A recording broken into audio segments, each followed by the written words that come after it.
Welcome to the Slop Farm. Enjoy the video. In this video, I will explain how to make waffles. First, let's gather our dry ingredients.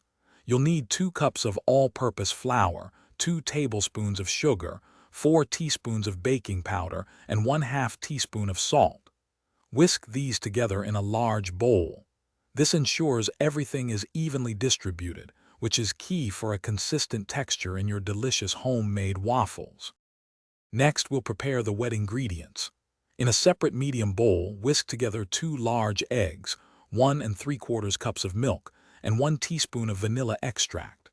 Then, melt 6 tablespoons of unsalted butter and add it to your wet mixture, whisking until smooth. Finally, combine the wet and dry ingredients, stirring just until they are incorporated. A few small lumps are perfectly fine and will help keep your waffles light and fluffy. Now it's time to cook.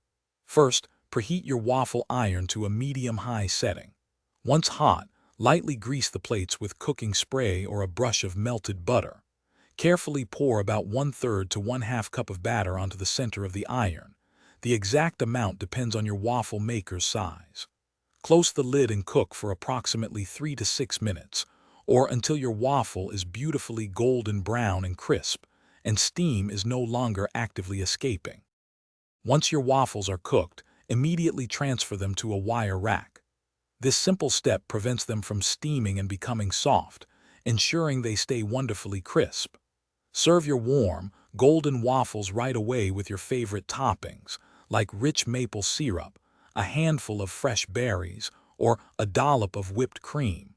For the best texture, remember to use room temperature milk and eggs when mixing your batter. Thanks for watching. Consider subscribing if we helped you today.